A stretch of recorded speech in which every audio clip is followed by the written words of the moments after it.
Hello. In today's video, you will learn about doing two-way ANOVAs.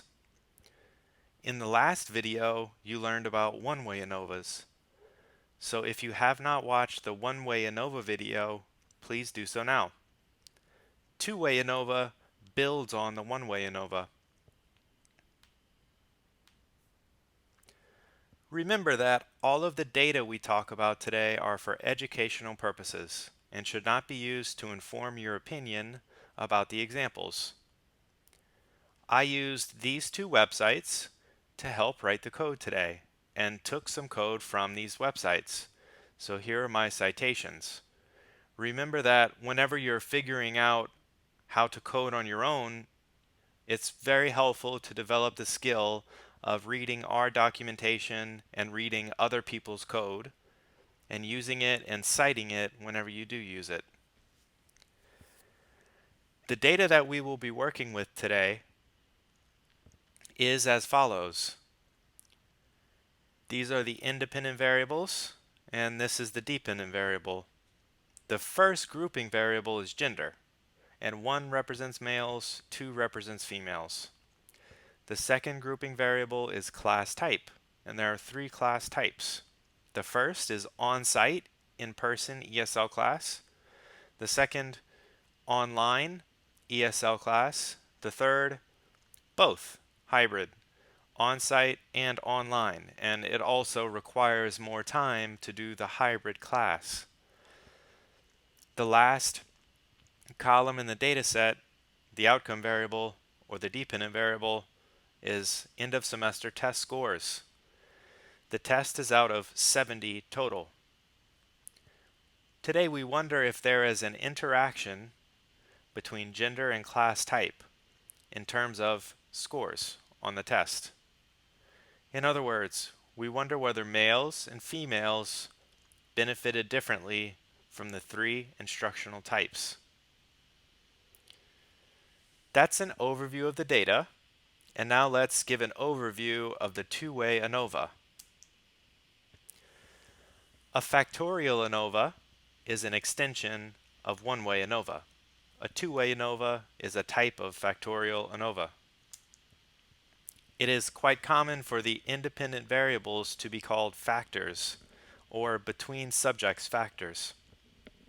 This is the reason we call, for example, two-factor ANOVA the factorial ANOVA.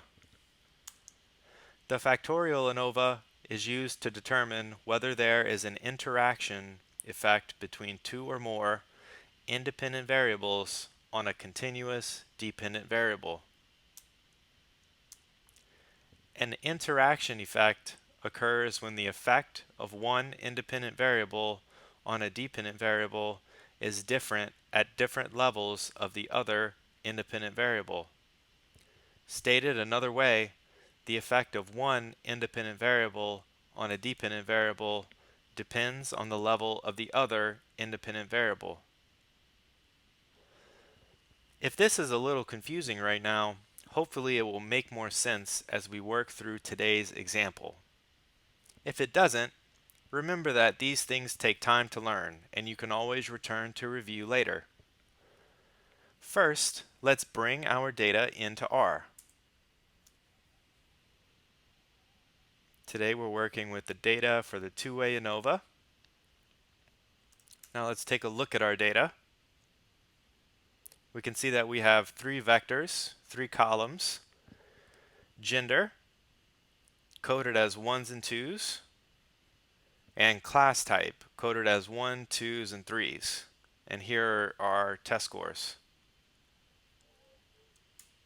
And here's the structure of our data. We can see that the gender variable and the class type variable are integers, are vectors of the integer type.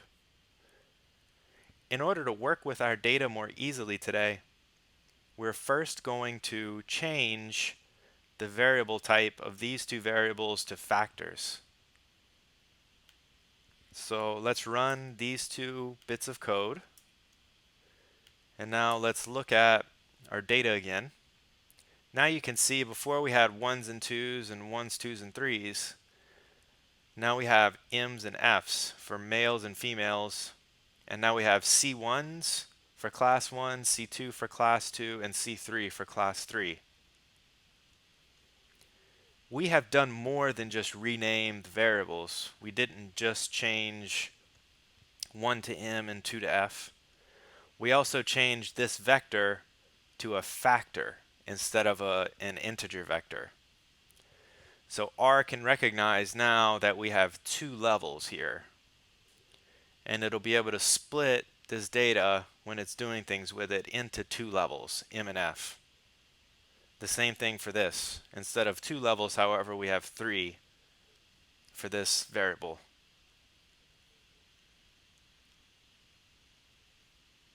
And when we look at the structure now, you can see that we have a factor with two levels and another factor with three levels. This is different from what we had before, where it was an integer and an integer vector type. Okay. Now let's look at a table. And in this table, we can see how many cases we have in each cell of our design. So we can see that we are not completely balanced. If it was balanced, we would have maybe 10 cases in each cell. But it's not balanced, so we have 9, 9, 10, and then 10s. So this means in class 1 there were 10 females, and in class 1 there were 9 males. 19 total cases for class 1, etc.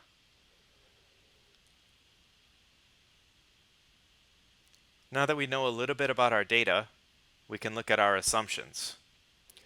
And we will go over these assumptions as we go through the code, but I'll give you an overview now. So for the two-way ANOVA, you have one dependent variable that's continuous. For two-way, you have two independent categorical variables. But generally, for factorial ANOVAs, you can have more than two. But it wouldn't be called a two-way anymore if you had more than two independent variables. 3, you should have independence of observations. There should be no significant outliers. And your dependent variable should be approximately normally distributed for each group of the independent variable. And you should have homogeneity of variances. We'll go over these in the order that is most appropriate according to the data as we work through it. First, let's take a look at a box plot of our data. So we'll run this code here. I'll just highlight it and click run. If you don't already have this package, you have to install it. And then let's pull up this box plot that we just created. As you can see, we don't have any significant outliers. This data point is pretty far from this box plot. However, it's not more than two box plot lengths. It's not more than two lengths of the actual box plot if you look at it with your eyes. So that means it's not significant. The same is true for the other ones. So we can see that there's no significant outliers. Next up, let's look at our Levene's test to check for homogeneity of variances. And as we can see, this result is not significant for our Levene test, and that is what we want if this data passes the test of homogeneity of variances. So we want this to not be significant, so that's good. Next up, let's look at an interaction plot. The interaction plot here shows our data and what it looks like for each level of our dependent variable and each level of our independent variables interacting with each other according to and with respect to the dependent variable outcome. As you can see, our data does change across the different levels. So this is class 1, class 2, and class 3. The yellow line represents females, and the blue dash line represents males. So what this is showing us is that overall, from class 1 to class 2 to class 3, test scores went up. So if you were in the hybrid class, class 3, generally you got a higher score. However, that is not what we're interested in today. To figure that out, we could have just done a one-way ANOVA, had this as one group of people, males and females, and figured out that over our three groups, maybe the third class had statistically significantly higher scores. What we're interested in today is the interaction between our two independent variables. This is one independent variable, and this is another independent variable. We're interested in what happens at each different level. And specifically, we're interested in the interaction between being male or female and class type on scores. And as we can see, since these lines don't move together perfectly, they do intersect. So that means at different levels, there is these variables are interacting with each other in different ways. So our purpose today is going to figure out if this interaction is important, if it's statistically significant. So now that we looked at our interaction plot of scores, we'll look at the means table. And the means table takes this information and puts it in a table. So we can see that, just like we talked about, as the class number goes up, the means go up in general.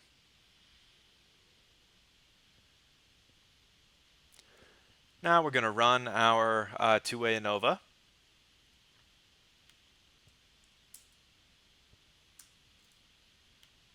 This runs it, and then the summary function allows us to look at it.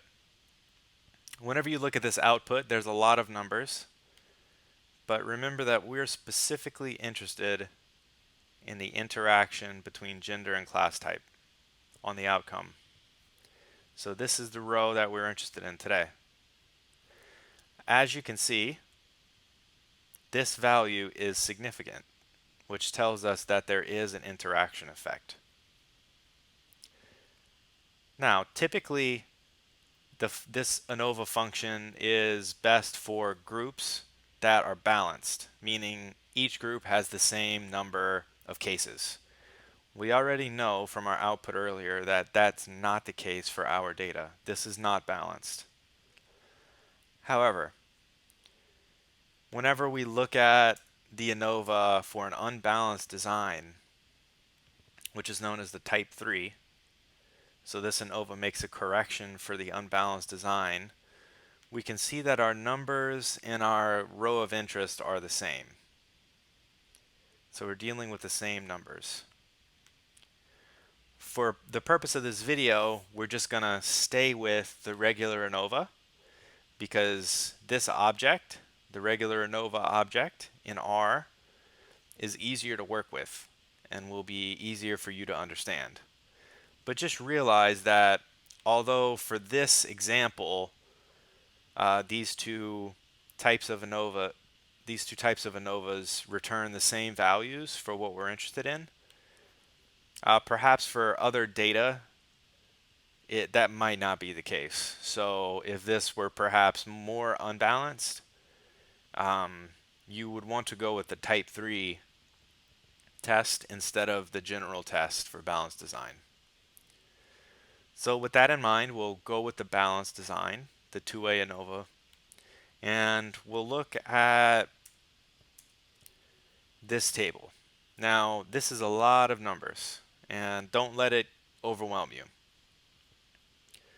What this is doing is allowing us to go in and look at the comparison between each different subgroup of our data and to see whether it results in a significant interaction between those subgroups. Now, since we're more interested today in the interaction between being male and female and class type, we're not necessarily interested in all of these rows today.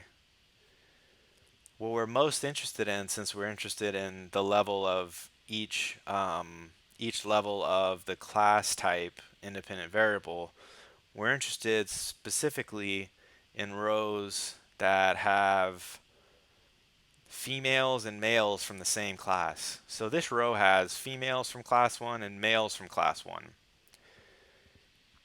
So this row represents this data. You can see that the value is not significant for these data right here. So we'll move on to class 2. Now we want to find males from class 2 and females from class 2.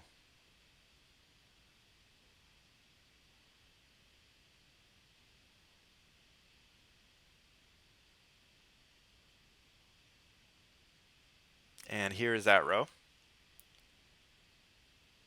And again, you can see that this value is not significant.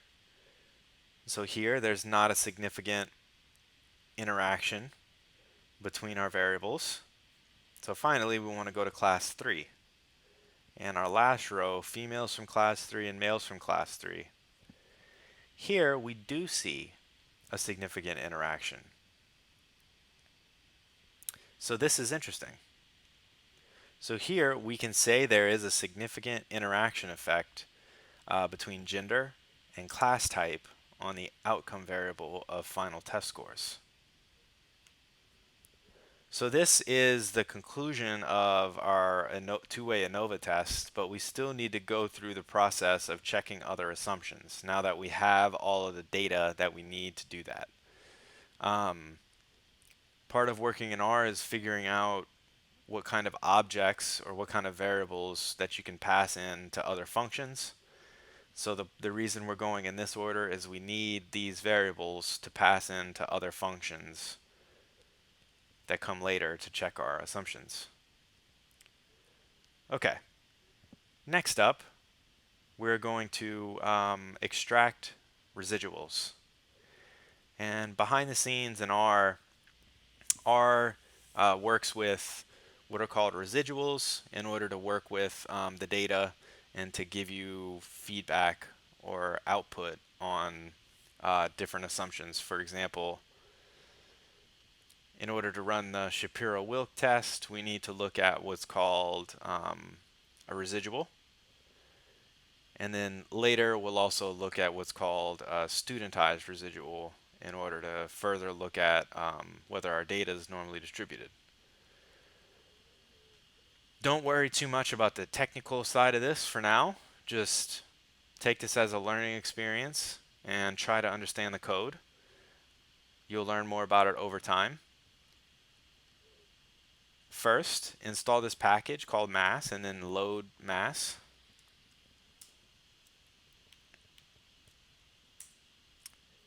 Here we're saving studentized residuals and we're using our two-way ANOVA, which contains all the statistics. Next up, we're not just interested in studentized residuals, but what are just called residuals.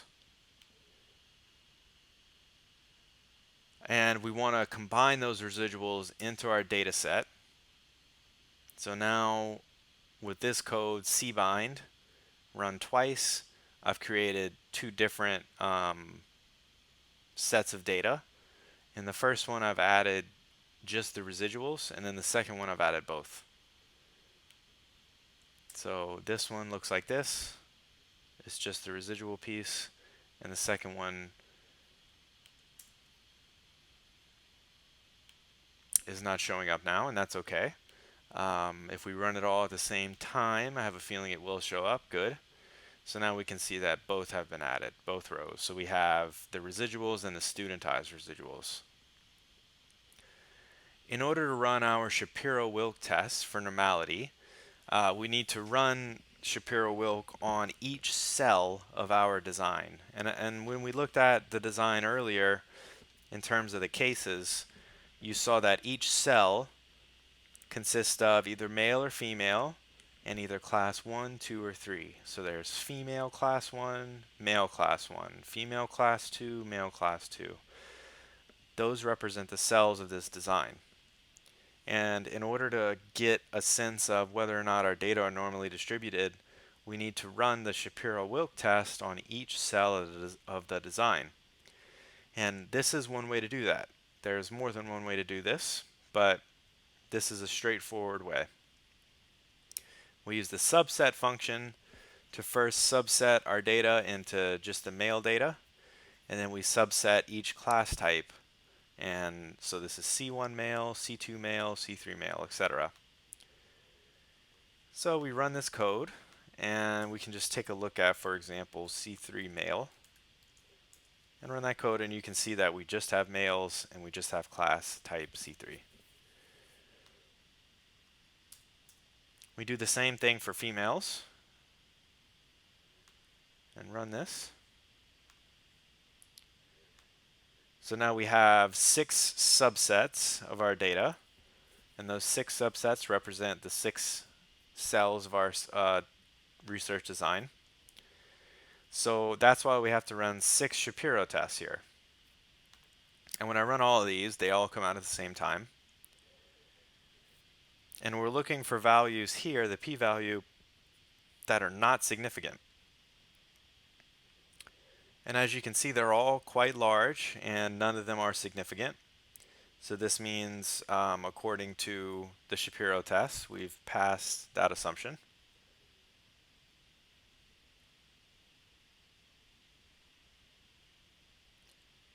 And that concludes the assumptions and the ways to test them that we'll cover in this video. There are definitely more in-depth ways to test these assumptions, and there's more out there that you can look up on the internet.